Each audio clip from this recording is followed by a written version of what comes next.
Okay, we're live. Good morning, everyone. It is the 6th day of March. Here we are. We're in March in 2026. This is the meeting of the Baltimore County House Delegation. Today we have a briefing from our superintendent. We have no bills to be heard, but we have 4 bills to be voted on and 2 that were scheduled to be that we will not be voting on. But we'll get to that when we get to voting. Right now, I'd like to introduce our guest. You have some news that I'm sure you'll share with us. We all kind of know it, but I'm going to let you be the one to talk about it. Dr. Rogers, it's a pleasure to have you here today. You have the floor. Thank you. Good morning, everyone. I appreciate the opportunity to provide you with an update. We do have a few slides. I did put a request to share. I don't know if it's easier to allow me to share. Ms. Stifler also has the slides, or if they should be emailed to someone. What is your... Yeah, the request to share your screen was accepted, so you should be able to now. Okay, all right, let me try that now.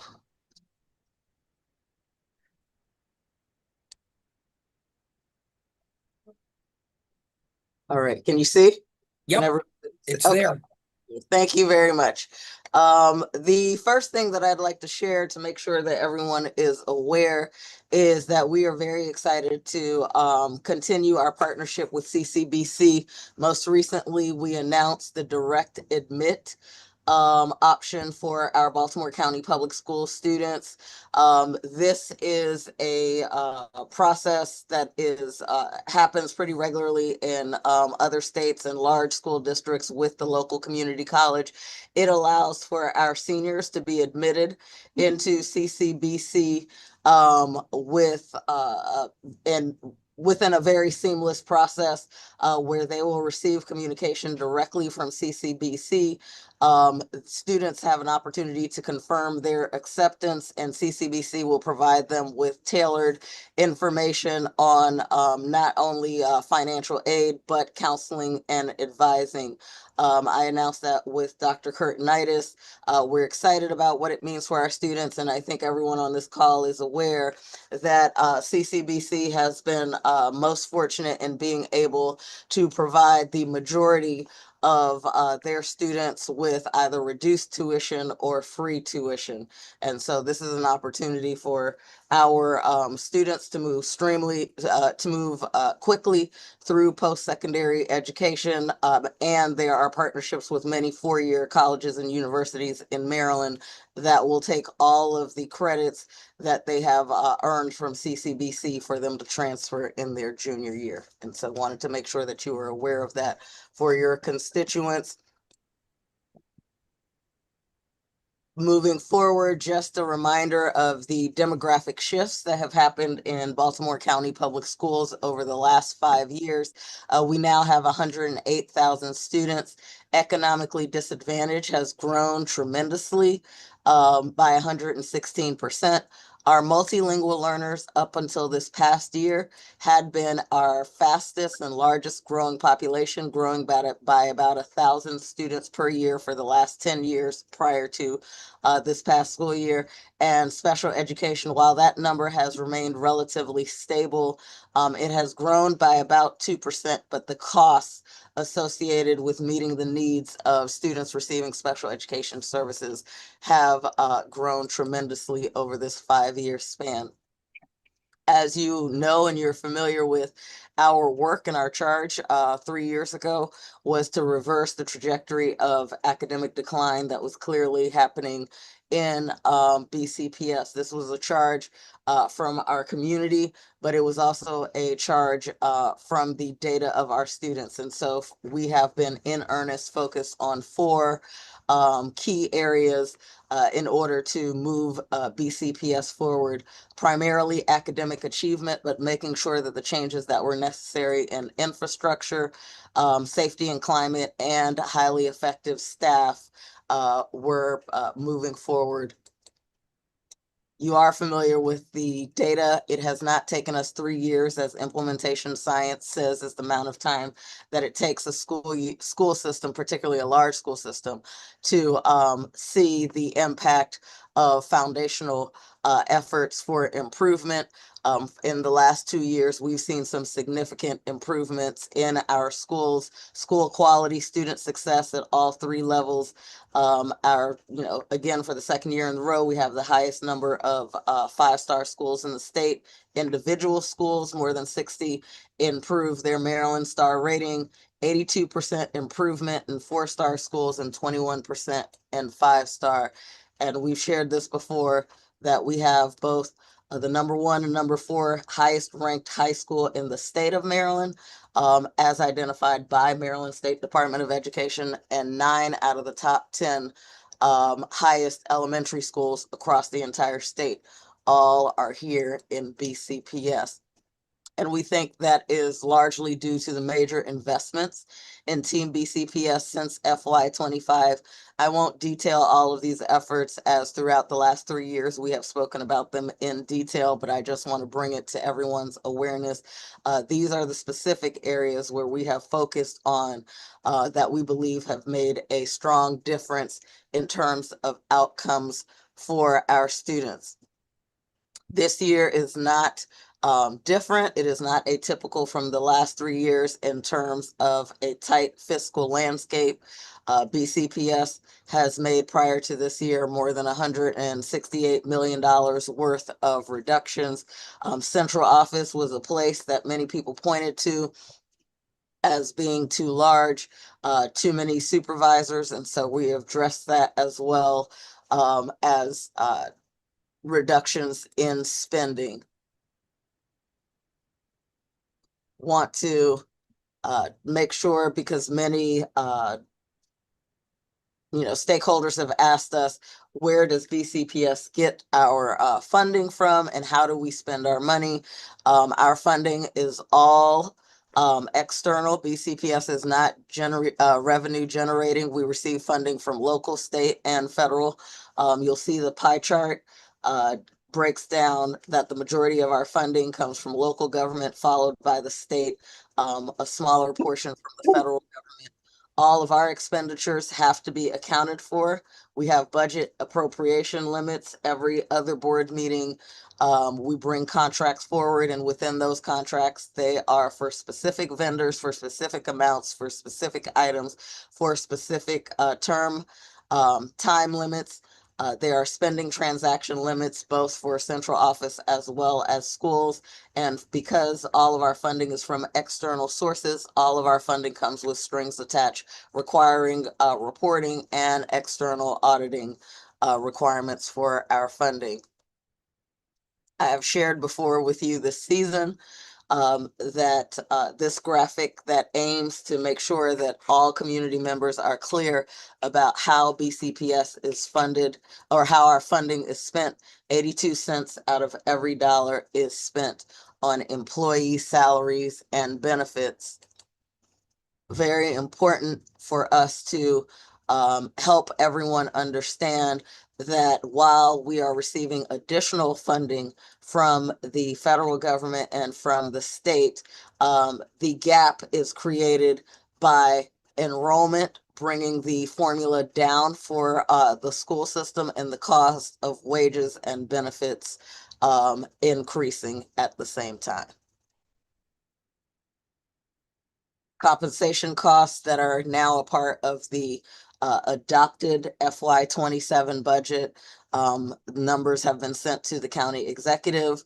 $93 million. That includes the second half of year 2 of a 3-year compensation package, and the full year 3 costs. This slide simply shows by union group and non-represented the distribution of those funds. For FY27, significant reductions in new spending, 74% reduction. You see the historical amount of new spending in BCPS since fiscal year 20. The new spending that is a part of the adopted budget that went forward to the county executive for her review and deliberation, followed by the county council, includes academic achievement, a little more than $5 million. That accounts for charter schools that is required, and special education, followed by infrastructure. Facilities management for new building projects that are coming online and the square footage requirements, as well as research accountability and assessment moving from FTEs to contractual employees for the transcripts office and data analytics.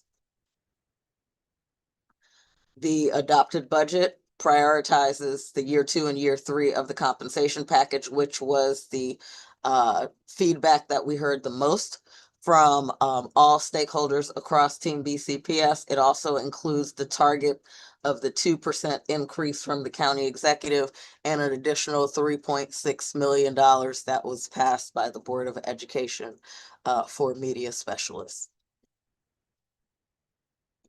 Throughout this time, I have been focusing on ongoing meetings with the county executive. We meet almost weekly. Our last meeting was last week. The county executive has shared a desire to do more. But as she goes through the process, the question is how much more. And so we are working together and waiting on what that looks like in an effort to mitigate some of the impacts of the reductions that are a part of the budget. I also saw some of you when I went to testify in front of the Ways and Means and Appropriations Committee briefing to speak to the blueprint and the impact of blueprint across the state of Maryland, and to highlight the continued concern around compensatory ed in the state budget. We are grateful that what was planned for BCPS had a gap of $15 million. Now with the proposed governor's budget, that has been reduced to $3.5 million. And I will share with you a trend that we are seeing in BCPS, not atypical from some of the other school systems that has raised concern here. I shared at the very beginning that our multilingual learners for the last 10 years had been our fastest growing population by about 1,000 per year. That was the case except last year. Last year, our multilingual learner population did not grow by 1,000. As a matter of fact, it declined not significantly, but from 13,375 to 13,269. When it is typically a growing population, that is concerning. We have a much higher dropout rate from our multilingual learners and from our Hispanic Latino student group. We had the opportunity, I actually went out to all of the high schools where we were holding our summer programs for students who had not yet graduated. Our pupil personnel workers went out, our executive directors went out, and when we spoke to students who had dropped out, and in the past we were able to bring them back for them to complete their requirements, they shared with us plainly that there was real fear and hesitance about coming back to school. What we also learned that it wasn't necessarily tied directly to the students' immigration status. It also had to do with if the student was in a mixed status family, particularly the high school students. If something happened to the parent or caregiver, it was typically the older age student that was suddenly responsible for younger siblings or for household responsibilities. And so that's some of the feedback they have shared with us. Our Board of Education is moving forward with in the upcoming policy review committee, looking at a policy specific to immigration policy and safety for the students across Team BCPS. So I wanted to highlight that for you as it has materialized and had an impact in BCPS. I also sit on the committee for the state with Dr. Wright, where we have an opportunity to share our concerns, to receive guidance that we have shared. Our staff members and Team BCPS, and most recently we met with the acting director of ICE, all superintendents in Maryland, to share concerns on the impact of schools. Lastly, this is just information for you as you have constituents who ask questions about where can they find information about staffing and budget. It is front-facing on our website. We have our budget book that is front-facing. We also have staffing pages for each individual schools that families and caregivers can go to find out what was allocated and what the numbers are for their school. And lastly, our resources are right on the front page that has links for everyone at the top as well as at the very bottom of the page. And so that is the presentation that I wanted to share. I will stop at this time and open it up for questions from any and all members. Thank you so much, Dr. Rogers. I don't see any hands up yet. We'll see if there are any. You're a regular visitor with us. Oh, there they come. All right. Many questions are often answered, but we'll go to Delegate Bhandari first, please. Thank you, Mr. Chair, and thank you, Dr. Rogers. Thank you for the update you have provided to the Baltimore County House delegation and for your many years of service in education into Baltimore County Public School. As you reflect on your leadership and prepare for the next chapter, what word of wisdom or advice would you offer to policymakers like us, educators and community leaders to help ensure that BCPS continues to move forward and serve our students successfully? Thank you. Thank you for your kindness. And I think the only thing I would advise is continue to advocate on behalf of students. The work that you do at the state level makes a significant difference in what we're able to do. As I shared, even at the beginning of this, prior to this session, we were facing a $15 million gap that is now reduced to $3.5 million. With the changing tight fiscal landscape, every dollar counts. We see evidence here in BCPS that the major investments that we've made over the last 3 years have had a direct impact on the success of our students. So I want to thank you for your steadfast leadership in Annapolis, your support of public schools, and your support in particular of Baltimore County Public Schools that has made a significant difference. And so as we continue to go forward and funds continue to be tighter, please continue to advocate on behalf of the students. Wish you all the best. Thank you. Thank you. Next, Delegate Szeliga, please.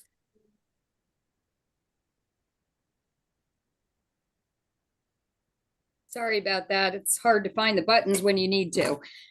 Thanks for being here. What can you tell us about declining graduation rates that we are seeing in Baltimore County? Yes, I spoke to that that concerning slide. I want to highlight that again. When I shared with the state of Maryland, I also shared it in most recent press conference. We are concerned about the impact of several things, but most importantly, we're seeing the impact of immigration efforts on students and their decisions to come to school and access education. If we had pulled out multilingual learner students and our Hispanic students, that their declining graduation rates were pretty significant for this last school year. The graduation rate in Baltimore County Public Schools would have went up for another year in a row, which I think is the similar pattern that the state superintendent, Dr. Wright, spoke about, and the State Board of Education president, Dr. Michael, spoke about when we looked at all of the larger school systems in the state of Maryland. And so we have gone out, we have spoken directly to the students. Many other student groups, our special education students, our African-American students, we're seeing gains across those groups. I don't have the numbers, but I will tell you it's more than 5% decline that we saw in the two groups that I mentioned that had that negative impact on the graduation rates. And so that is why I am pleased that the Board of Education is taking this up, as well as the state board, the local Board of Education, as well as the state Board of Education is taking this up, because if students are not coming to school, they don't have the ability to graduate because they will not meet the requirements. Is it just a quick follow-up? The information that I've gotten from friends that teach in Baltimore County Public Schools is that many of these ESOL kids just don't have a grasp on the language to do the work. And so that's part of the problem with, them actually graduating, is their English skills are not what they need to be to graduate. Are you finding that? So I would say there's no difference in language acquisition for multilingual learners in the class of 2025 than there has been for the last decade plus. There's always a graduated level of language acquisition for students that are multilingual learners. I would say that I'm not finding that that is the reason. We don't suddenly have a higher proportion of students that are level 1, meaning that they either have interrupted education or they have no experience in the language of English, no different than what the trends have been in Baltimore County Public Schools for the last decade plus. Certainly, there's always a proportion of multilingual learners that need more support than others. And for that, we have actually created partnerships with CCBC to provide additional pathways to those students. I can make sure that Mr. Bazemore has an opportunity to forward you a most recent presentation that we did on multilingual learners and pathways and options that we have made available in BCPS to give you some more information about what resources we have for students who have interrupted education, as well as much lower language levels of language acquisition. That'd be great. Thank you so much. Not a problem. Thank you. Delegate Pasteur, question, please. Thank you.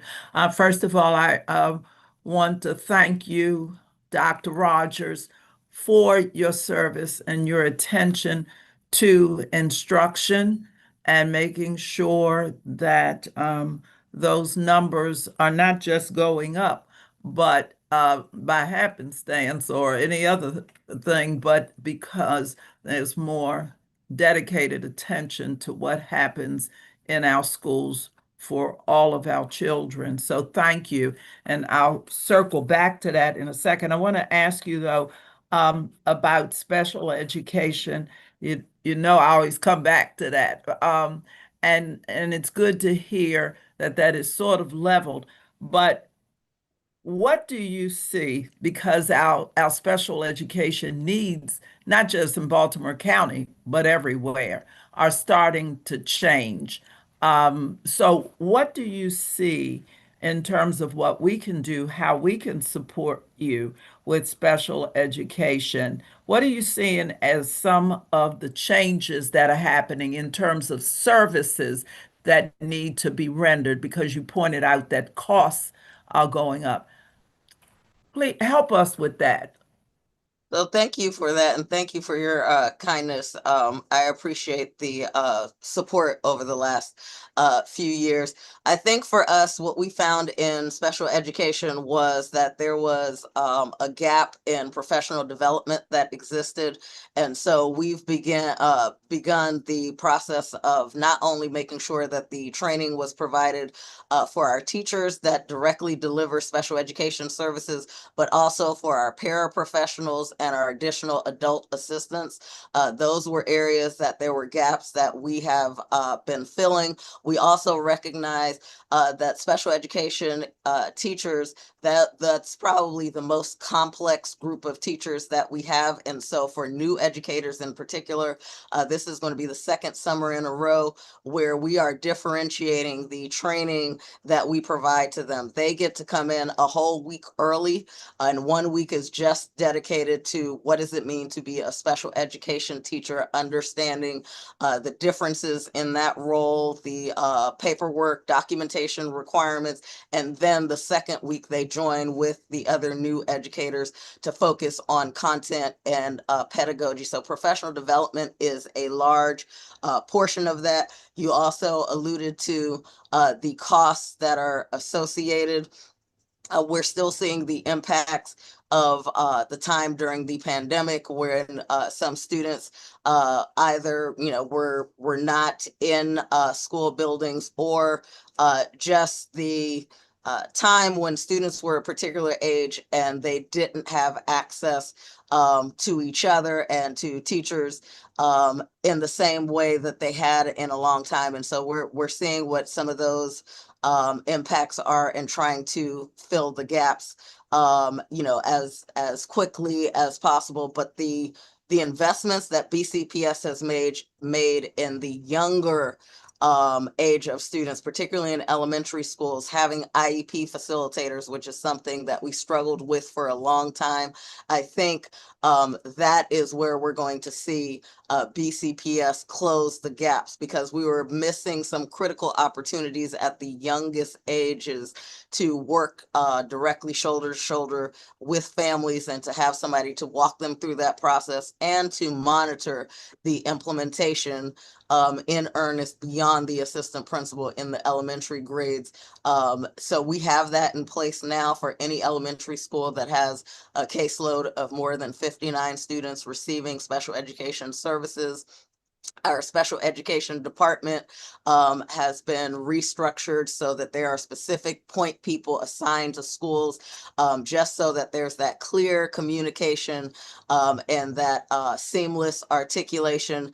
And we're doing a lot more around family engagement and partnership so that families are aware of the process and they know where to get supports, all of which I think are critically important to improving special education in BCPS. Most recently, when we did a presentation on special education, we pointed to, I think the history was more than 17 years of concerns at the state level, where now we are receiving communication from the state affirming that BCPS is moving in the right direction in regards to the services that we're providing to our special education students, that we have regular conversations with them. They are thought partners and they are reviewing the processes that we're putting in place to make sure that we're in alignment with what the state expectations are for meeting the needs of our students. Can I just ask you, are you, you're talking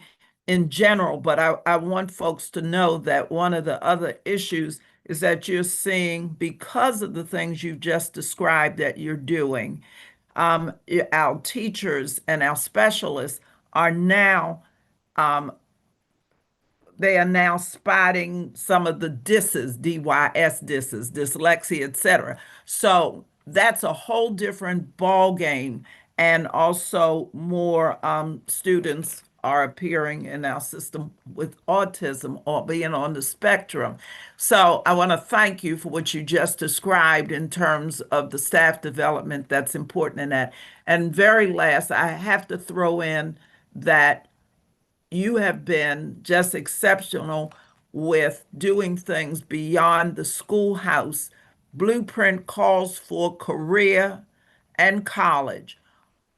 Baltimore County, at every one of the firefighter caucuses, John and Dana will attest, at every one of the banquets, the people have just been overwhelmed at our program. We get calls from fire stations, fire departments all over the state, and we will be presented. Our program, Baltimore County's fire program, is going to be recognized and presented in 2 weeks at the Firefighters Caucus. So thank you for supporting us as we were working on that, and doing the same with the Armory, with the culinary program. We often forget when we talk about Blueprint, we talk about education, all of those career things. You have been stellar in never saying no. And I know I can get on people's nerves, and I know I've been on yours, but you never said no. And our children are just ebullient over the opportunities in those two areas. Thank you, thank you, thank you. And the fire department really thanks you. Thank you. Thank you, Mr. Chair. And thank you. And if you can use a word like ebullient, you can't get on our nerves. Okay. So there we go. And I think all of us, given that, it's been announced in the news that you're going to be moving on, would all like to say something. I think on behalf of all of us, instead of all of us coming on and piling on, we would like to say that we think you've done great work, and we're kind of a little bit upset with you, but you have to do what you have to do. I will tell the delegation that we are going to be presenting a floor resolution to honor Dr. Rogers, not because she's moving on, but because she's won a terrific award. So keep your eye out for that. If all 20 of us can squeeze up on the dais, I'm going to make the speaker let us come up there. Last, John Carden, Delegate Carden. Thank you, Mr. Chairman. Thank you.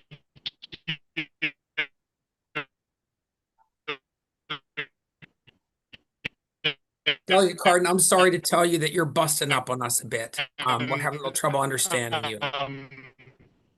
So as nice as it is to see you jumping around the screen. I just wanted to confirm something that you had said earlier in your presentation. Did you say that 9 of the top 10? Let me see if I can do this. Can you hear me now? Yes. If 9 out of 10 of the top schools are Baltimore County elementary schools. Is that what you said? That's exactly what I said. You are correct. 9 out of the top 10 elementary schools in the state of Maryland are right here in BCPS. Wow. Good question. Thank you. We've enjoyed having you on, and we'll see when we see you again. But as they sing in the song, we'll meet again. We will certainly. So thank you very much for being here. And thank you to your staff for helping you to get online with us and for you to be able to share with us. And talk to you soon. Thank you. All right. Thank you. All right, we now move on to the business of the delegation. We only have voting today. We have no new bills to present. We're going to move immediately to bills that are open. House Bill 305, the Baltimore County Nuisance Actions. We are in the middle of a favorable motion on this bill. There was some suggestion that there were some problems with the bill to hold for amendment. I have not been presented with any amendments. It doesn't mean they don't exist.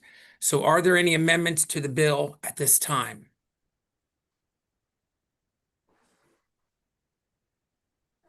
Mr. Chair, I'd like to move favorable if there are no amendments. You can't, it's already moved favorable. We're already there. Okay. The bill has been moved favorable and properly seconded 2 weeks ago. And so given that there are no amendments, are there any further comments on the bill? Okay, seeing none, we'll move to a roll call vote on this particular one. The motion is favorable. So yes means you support the bill and no means you do not support the bill. Delegate Pasteur. No. Delegate Allen, Secretary Allen. Yeah. Did you say yes, sir? Yes. Okay. Delegate Bhandari. I'm sorry, Mr. Chair, what we are voting on this? Favorable motion on House Bill 305, nuisance actions, community actions, sponsored by Delegate Grammer. So yes, vote meaning that we pass this bill. That we would pass it on to committee, yes. So what happened? Like, could anybody clarify that we had an amendment and everything? We already had time for that. There were no amendments. There was no commentary. We're in the middle of voting. Do you have a vote? Yes. You have a vote yes, or you're voting yes? Voting yes. Delegate Carden. No. Delegate Forbes. Yes. Delegate Grammer. Yes. Delegate Guyton. Yes. Delegate Long is absent. Delegate Mangione. Yes. Delegate McCaskill. No. Delegate Metzger. Yes. Delegate Naraki. Yes. Delegate Phillips. not present currently, excused. Delegate Ross.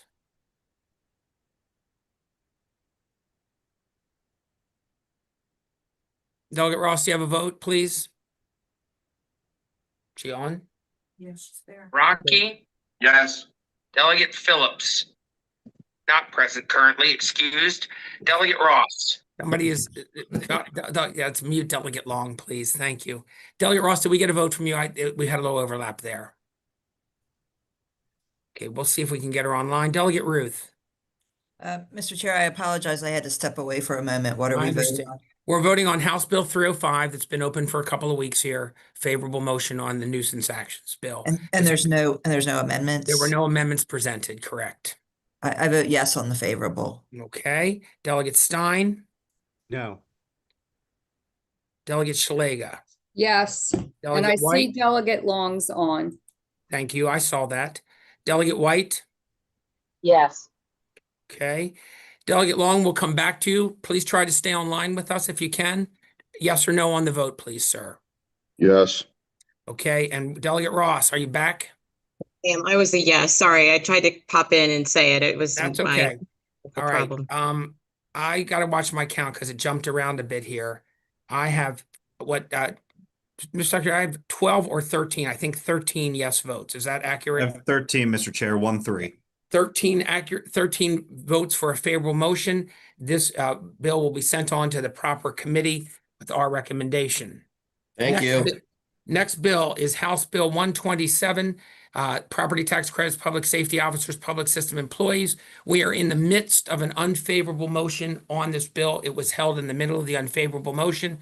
Are there any comments or amendments to the bill at this time? Mr. Chair, just Bill number. 127. Mr. Chair, this was amended for the just the firefighters and the rescue squad. I don't have an amendment like that before me. I will go to the subcommittee chair. Subcommittee chair, do you have amendments on this bill? It was all sent out. Yeah, yes, Mr. Chair. Well, there Okay. are amendments in the bill folder. Okay, so we're in a weird, did the subcommittee take up the amendments? The subcommittee did not take up the amendments. We were not sent the amendments directly, and I did not think to check the bill folder. All For right. amendments, so. That's up to the sponsor to make sure that you have them, sometimes even to come to the subcommittee meeting to make sure they're there. So Delegate Metzger, do you have amendments to this bill at this time that you want to present? Well, you know what? I have it here and my staff told me that they sent it out. So I don't understand why it didn't get there. He's looking at me right now. Watch how you impugn us on this end. No, I'm just. Where I'm did your just saying. staff send it? Okay, because we do Send accept it them. through email. Okay, to whom though? I mean, He you said have to send it send them Google- to the I'm sorry. subcommittee chair. He sent a And- Google folder. Okay, Whatever. John, are they in the folder right now? Yes. Okay, so the amendments are in the folder. They just didn't arrive in time for the subcommittee to take them up.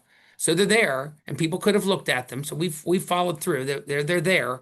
I'm asking you if you would like to present these amendments at this time. Sure. Okay, so if you will need to see these amendments, they're in the Google folder. Get your staff snapping or get on your computer because Delegate Metzger is going to describe. Is there more than one or is it one amendment, sir? Just one amendment. And Okay. actually it's two. It's one that strikes it, and number two, it adds the preliminary residence, public safety officer. Hold on, slow down. So there are two. All Yeah. right. Now I want to advise that we're in the middle of an unfavorable motion. We're allowed to take Point of- amendments in an unfavorable motion. Point And of then order, we- Miss. And then we can carry through with the unfavorable motion with the amendment and vote against the bill or for it. Or the maker of the unfavorable motion can withdraw that motion in the interest of having the amendments put on. And then we can have a different motion on the bill after the amendment, if the amendments are put on. So I go to the maker of the favorable motion on this, the chair of the, I always get it wrong, of the subcommittee, okay? And Delegate Ruth, I think you can act on behalf of the subcommittee in this situation if you would like to act on this. Thank you, Mr. Chair. In the interest of fairness and because there was some confusion about whether the amendments were sent out, I'm happy to withdraw the unfavorable motion so we can consider the Okay, amendments. John, Delegate Cardin seconded it, so I need to know that the seconder is also willing to have the unfavorable motion withdrawn. Absolutely. I withdraw. Okay. There we go. So now we're back to square one, and we can amend the bill and then decide if we want to move favorable or not, and decide if you want the amendments. Now, Delegate Metzger, if you would describe your amendment to us on the bill, please. Okay, amendment number 1, which says on page 1, line 2, strike credit, substitute credit in lines 2 and 3, strike public safety officers and public school system employees, and substitute fire and rescue volunteers. And amendment number 2 says on page 1, line 23, after by and insert the preliminary residence in the same line, but strike public safety officer and substitute volunteer firefighter, rescue squad member for the fire and rescue entity of Baltimore County. That's all it does. It just takes. Okay, well, yeah, if you could put that into layman's terms now, tell us what Okay. you think these amendments accomplish, please. What this amendment is doing, sir, is just adding the volunteer firefighters and rescue people to incentivize the people for volunteering fire departments. Our area is several volunteer firehouses, and they're having difficulty trying to recruit people to come to volunteer. Okay. This gives them the opportunity. We can discuss the up and down the Yeah. amendment. We're trying to find out what it does at this point. That's fine. Does it remove anybody from the bill that would have been included? Yes, it removes the school teachers, the public school employees, and the police officers. And is it still not enabling, but a mandate? It's enabling. Is that correct, Charity? The amendment makes the bill an enabling bill for county government, not a mandate, because it was a mandate before. I was sure. I didn't hear him say that when he read it, so I want to be sure that that's It's still a mandatory credit. okay. She says it's still mandatory. I'm sorry. Yeah, yes, you're right. Okay. I'm sorry. It's an important point. Just a good point. And Delegate Mandari, I saw your hand up, but now it's back down. No, Mr. Chair, I wanted to, what our county government think about these amendments. That's all. Yes, trust me, I was going there, but thank you. Ms. Twessage. Thank you, Mr. Chair, and thank you, Delegate Bandari, for your question.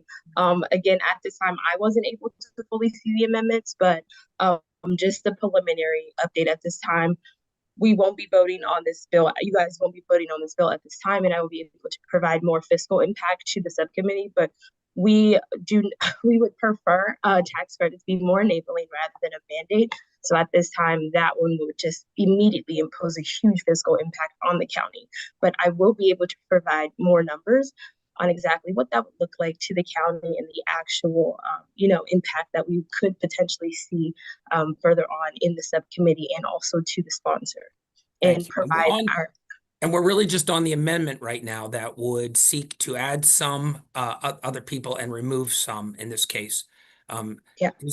Is there any further comment on the amendment at this time? Okay, seeing none, I think probably I'm going to have to do a roll call on this. I'm assuming since you put the amendment before us, Delegate Metzger, you're moving favorable on the amendment. Yes. Is there a second? Second. Okay, we have a motion and a second. Delegate Ruth, I saw your hand up before we moved to a vote, and I don't think I acknowledged you. Did you have something that you wanted to add? I was just going to add a point of order that the maker of the amendment said there was 2 amendments. There's really only one, but it's 2 things rolled into He one. described them both. Okay, Yeah, so his description was complete. Some removed, some on, still a mandate. This is what I get at this point. So that's what the amendment would do. Well, I think the Vice Chair has stepped off for a moment. Yes. Okay, so we'll move directly to Secretary Allen on the amendment. Favorable motion. Mr. Chair, Delegate Forbes has hand raised. She does? She does now. Thank you. I had started the vote, but okay, Delegate Forbes. I apologize, Mr. Chair. I did have my hand raised and then I you didn't see it. That's okay. But I just wondered whether we could wait and consider this bill when we have a fiscal note or if it was made enabling, because Okay. I see a good, like our volunteer firefighters, I see a good promise in this for people that are volunteering for the county. But Yes. I also don't want to do something that's a mandate for the county. So I second that. Okay, Point so of- now we've point got a of order. motion within a motion within a motion. This is okay, by the way. I've read very carefully now because you all are having some fun with this. So we have a motion to hold the bill for further consideration for another week. I will point out to you that we're coming up to crossover now. Okay, we're only going to have 2 more meetings before crossover, and the one right before crossover will probably be too late if we vote something. So next week is kind of our last bite at several of these bills that we're looking at here. Got lots of hands up on this. Point of So- order. Point Yes, of order, ma'am. Mr. Thank you, Mr. Chair. Can we vote the amendment which is on the floor and then send the amended bill to ask for a to ask? I'm going to say something, Charity. You can nod your head if I have this right. First, Delegate Forbes would have to withdraw her motion so that we could go back to the amendment. So that we could vote on the amendment first. And I promise that's all we'll do. But do we want to vote on the amendment first? Delegate Forbes, do you want to press the amendment? I'll just to withdraw go my back? motion to hold it. So we Okay, can vote on the and Delegate amendment Mandari, first. you seconded it. Do you withdraw the second on that motion? Withdraw it. Okay, so now we're back to the amendment. And I was almost taking a vote here. And I'm going to try to, but I see no, his hand's down now. Procedurally, Charity, am I on the mark right now? Is there anything I'm forgetting to do at this moment? You're fine. Everything's Thank you. That's what I wanted to hear. Do we have the vice chair back yet? Now, Delegate. Okay, we'll come to her in a moment. Mr. Chair. Yeah, Delegate Phillips. Wow, how are you, my friend? I'm trying to be okay. But I'd like to participate in this vote, but I don't know exactly what the amendment is. Okay, so we're not going to try to bore you, and I'll do it very quickly for you because we have had it described. This bill, the amendment would simply seek to remove teachers and some other first responders from the bill and put volunteer firefighters in the bill and maybe some other groups. So it's reducing significantly the number of people that would be impacted. It does not change the bill from being a mandated tax break by the county. Is that good enough for you? So if we vote on this and this is just on the amendment. Correct. That's all we're voting on is whether we want to attach this amendment to the bill at this time. All right. And then I've got another question. Okay. After we do the amendment vote or before? Yes, sir. Well, it's a procedural question. Yeah, go ahead. We do this amendment. Could another amendment be offered before we do a vote on the body of the bill? Yes, it could be, and I will allow that. However, we also are expecting a motion to hold the bill for a week after we work on the amendments. It looks like I have two people who would like to make a motion to hold, but we decided to move forward with the amendments before we held the bill. Okay. Yes, sir. Okay. So on the amendments, which are available but have been described, I think, fairly accurately. If anybody would like to reset what I told Delegate Phillips, I'm happy to listen to that. All right. So once again, on the amendment, there's a favorable motion. Is there significant resistance to this amendment? I'm tempted not to do this as roll call. Okay, we're going to do this by voice or by hand. All those in favor of the amendment, raise your hand or say aye. Aye. Aye. Are there now? If you all would lower your little yellow hands, because AI does that to you. Is there anyone who would not like to votes against the favorable motion for the amendment? Okay, the bill's amended now at this point. Now, Delegate Phillips, I know you had an interest in amendments to a different bill, but do you have amendments on Delegate Metzger's bill 127? If the bill is going to be held, then I'll just wait. Okay, thank you. Delegate Cardin, I see your hand up. Yeah, I just wanted to ask, and maybe this is what Delegate Phillips is going to ask, but why can't we put an amendment on to make this enabling and possibly solve all the problems and then be able to move it?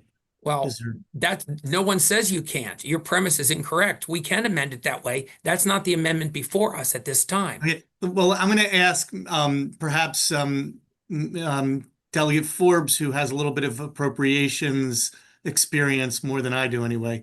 If we made this enabling, or maybe that's the county. Okay, no, hold on a second.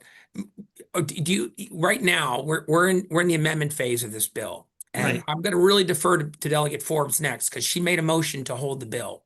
I understand. I wanted to make a motion for an amendment to make it enabling and see Right. Well, if maybe you, in the way that Delegate Phillips has done, you will have time to do that. If we hold the bill will be before us next week again. I understand, but if That way we, you could have an actual amendment rather than amendment in spirit. So I would ask you to wait on that idea and talk it over behind Okay. offline. Mr. right. Chair. Yes, Delegate Ruth. Thank you, Mr. Chair. I believe the subcommittee would rather be able to take this up with the amendments before bringing it back to. Right. So I just to respond to Delegate Cardin. So it is much politeness as I can because and appropriateness. I'm going to go back to Delegate Forbes and see if she has a motion of some kind or another. Can't imagine what it might be. Mr. Chair, may we hold this bill so the subcommittee can consider it with the amendments and bring it back to us next week? Yes, and do we have a second on that Second. motion? Delegate Bendari, I will go to you, Second. sir. Okay, Second. so we have it's motion to second that we hold the bill. All in favor of holding the bill so the amendments may be considered, please raise your hand or say aye. Aye. Thank you. And then anyone against, please raise your hand or say no. Okay, that bill will be held for another week. All right, dispenses with number 2. Bill number 3, that is before, and we'll stick with the same committee, is House Bill 1529, Local Commission on Common Ownership Communities. This is Delegate Ross's bill. We have a committee report. We also, I believe, have amendments, but I believe the committee report is a favorable. So I would like to get that motion made and then see what amendments we might like to attach. Thank you, Mr. Chair. Yep. You're up. Great. Thank you, Mr. Chair. So, sorry, I had it right here.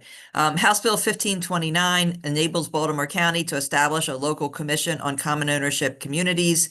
COCs are condominiums, cooperative housing corporations, and HOAs. Members of the commission must include specified non-voting members, COC homeowners, and Give her a chance. She'll be back. Just our computers.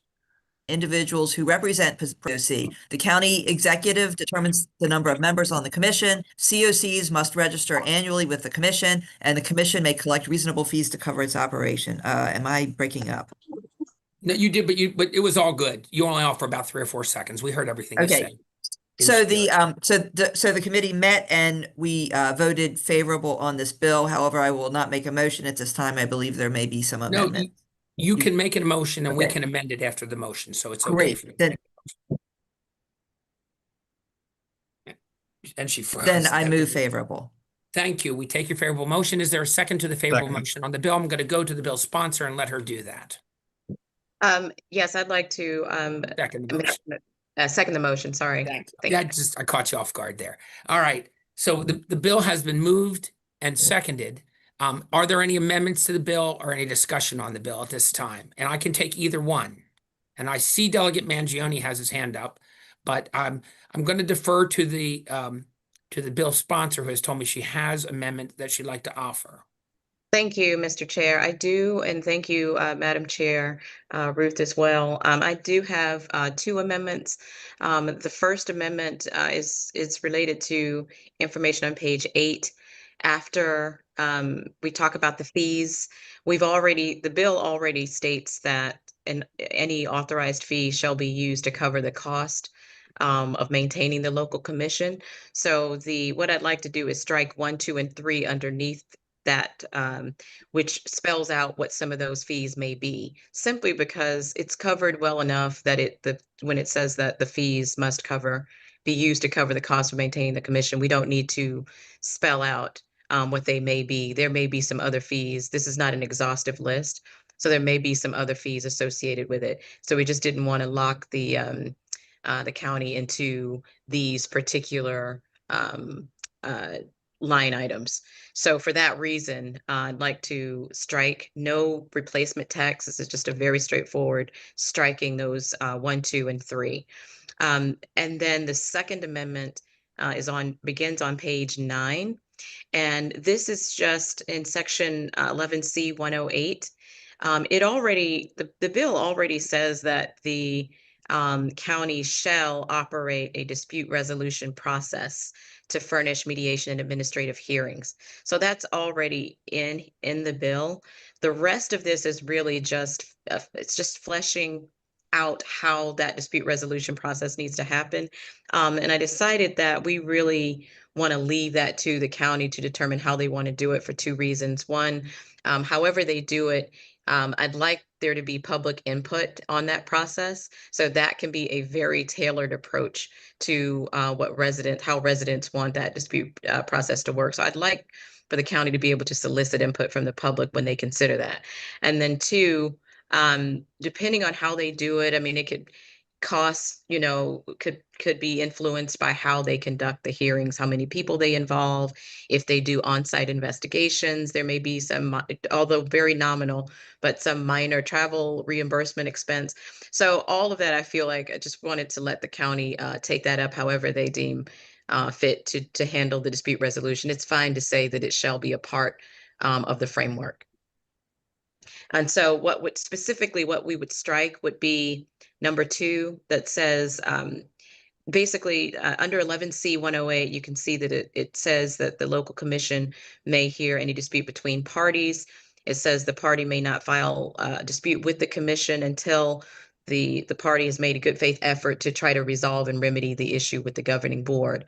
And then it says the governing board must give notification to the member, the homeowner, if they of the option to file the dispute.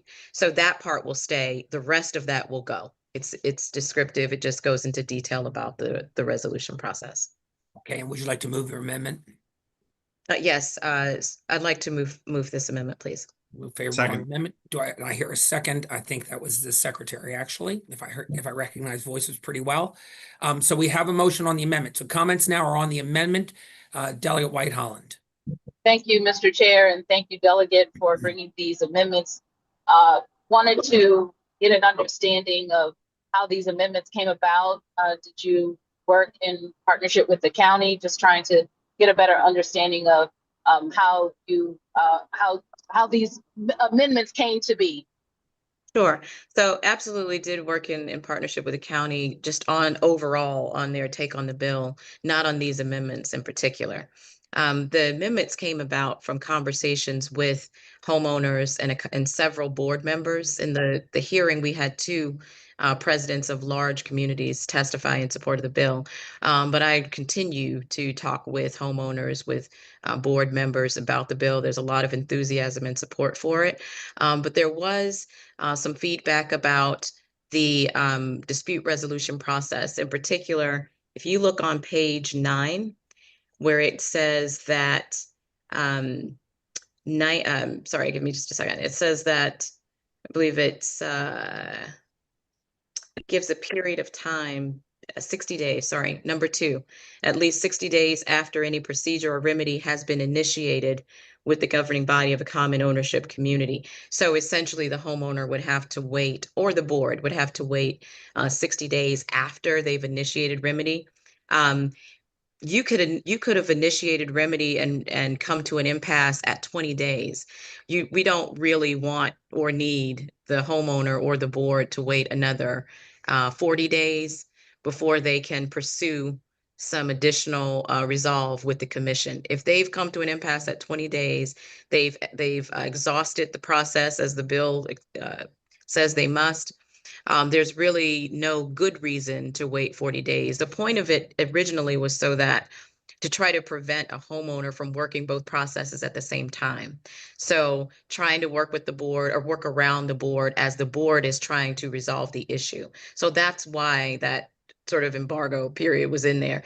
But talking with a couple of board members and homeowners, you could both agree much sooner than 60 days that there is no middle ground. We need some additional intervention, and we want to get those cases resolved as quickly as possible. So that's why that's what got me to look at that section in the first place. It was that particular feedback. And then as I looked at it, the additional feedback was, well, we would like to maybe do it this way and that way. And I think the county could benefit from this really great feedback that I'm hearing when they consider this. So that's why I decided that we did not need to we did not need to spell out what that resolution process needs to look like in such great detail. And the fees just came because, again, in the very same conversations with those homeowners, I'm sorry, a board member in particular, that the fees, they were looking at the fees and thinking, well, what if we as the HOA were to pay the fee and not charge it per unit? And in truth, it really doesn't make a difference. The real point of the bill is that, yes, there may be a fee assessed, and that fee money must be used to operate the commission. That's all we really care about with the bill. How they go about doing it is of no issue whatsoever, consequence to us at all. If the commission charges the HOA $30 a year, and the HOA passes that cost to be $5 or $2.50 a year per unit, that's fine. We accomplish what we need without spelling it out that way. Thank you. Delegate Hollins, that answer your question? Yes, it does. Thank you. You're welcome. I see Delegate Ruth's hand up. Thank you, Mr. Chair. And I know Kayanda did not have time to review this amendment, but I just wondered if she had any particular feedback after hearing the description of it. For the question, Ms. Twasajay?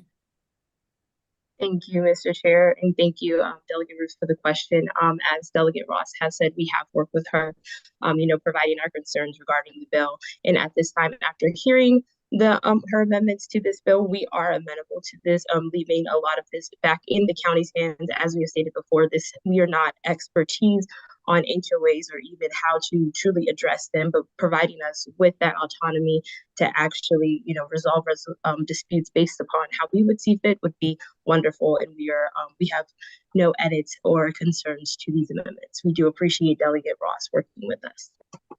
Thank you. All right, so on the amendment, if there's no further comment, all in favor of adding the amendment to House Bill 1529 as described and posted, raise your hands or say aye. Aye. Okay. Is there any opposition to the amendments? Hearing and seeing none, the amendments are added to the bill. On the bill as amended, is there any commentary or any additional amendments? Okay, seeing none, I feel like we could move to a voice vote on this one. I'm going to take a chance here. All in favor of the bill as amended, please raise your hand or say aye. Aye. Aye. And is there any opposition to the bill as amended? Respectfully, no. Respectfully, you're against the bill as amended, Delegate Grammer? I'm clarifying. Correct. Delegate Grammer is a no on the bill as amended. Mr. Chair, Delegate Mangione as well. Thank you. Okay, I'm sorry. I misread the room here. You guys are going to have to do it individually. Delegate Shalega, why don't you guys, can you put, I see Delegate Metzger's hand up. 1, 2, 3, 4 so far, no votes. That's all I see. So we have all yes votes for all present and no votes from Delegate Mangione, Delegate Shalega, Delegate Metzger, and Delegate Grammer. Mr. Secretary, does that sound accurate? That's what I have, Mr. Chair. Thank you, sir. Okay, so the bill, the delegation moves favorable on the bill as amended. We will send it forward with our recommendation to the proper committee. We have another bill, House Bill 1474, Baltimore County Alcoholic Beverage Licenses, Transfers and Conversions. And I go to the chair of the Alcohol Subcommittee, Delegate Phillips, for a report on this bill, please. Mr. Chair, the subcommittee voted favorably, unanimously for 1474. This bill is, as was described, a cleanup bill for certain licenses that were issued, particularly in development projects. It would take those licenses and make them standard B licenses. For any additional detail on that, I'd turn to Charity to explain it, but it is a cleanup bill. It would take those licenses, turn them into standard B licenses, and allow them to be transferred or sold like other B licenses. And I would move favorably on the bill. Second. You're muted, Mr. Chair. Unmute. I have a second from you, sir. Thank you. Delegate Phillips, please. Unmute. Thank you, Mr. Chair. Delegate Since Council Scott was referenced by the chair, do you have anything you'd like to add about the substance of the bill for us? No, he described the bill. Did he want me to describe the amendments? Is that what you were asking, Delegate Phillips? Oh, so we have a, If you could, Chair. okay, so there are amendments before us on the bill. Yes. Okay, so we have a motion, a favorable motion on the bill. We will now take motions on the amendments. Yes, if you would do that, please, Charity, we'd appreciate it. Okay, so the amendments deal with these special zone licenses that are in subtitle 17. There's special retail and commercial zones in the county. So the amendments convert these special zone licenses into regular Class B licenses. And the special, if you want to hear the special zones, I can go through them. But after the licenses are converted, the amendments repeal the code sections that created these licenses, and now they'll just be treated like any other regular Class D licensee. Thank you. Are there other Class questions B, on the, yes. so we have an amendment before us. I need a motion on the amendment Yeah, also. so I would move Second. favorable on the amendment. Second. You're still muted, Mr. Chair. Yes, Delegate Bandari. I second that you are muted, so. Thank I you so guess. much, sir. All right. So I have a motion and a second on the amendments. Is there any further discussion on the amendments? Seeing none, I'll take a voice vote on the amendments. All in favor of the amendments, say aye or raise your hand. Aye. Is there any opposition to the amendments? Delegate Pasteur has raised her hand as against the amendment. Anyone else want to weigh in? Delegate Pasteur, do I have that correct? Who's she looking? I think maybe she put her hand up favorable. I want to double check. Delegate Pasteur, are you in favor of the amendment? I love being online. So much fun. Yes, Delegate Pasteur, you're for the amendment. I had my hand up. I know we saw it late and it I'm- looked like you're voting against it. That's all. I want to Yes. clarify that. Okay, so we're unanimous with the quorum present. All right. So on the bill as amended, then is there any further discussion on the bill as amended? Move the bill, Mr. Chair. Yeah, I think we've already got that motion. We're in it. But thank you for double moving it. Making sure. Okay, it's like a slam dunk here. All right. All in favor of the bill as amended, please raise your hands or say aye. Aye. Aye. Are there any opposed to the bill as amended? I think Delegate Long is putting his hand up as a favorable. I'm going to make sure of that, but I'm pretty sure. Delegate Long, you're favorable. You're a yes on the favorable. Yes, is that correct? Yes. Okay, your Yes. hand came up a little late. Just wanted to be sure I had a correct interpretation. So I have a unanimous vote of the quorum present on this bill as favorable as amended.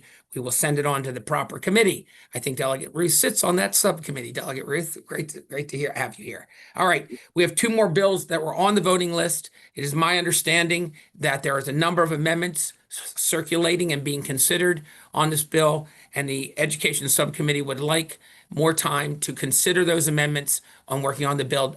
Chair Forbes, do I have that correct?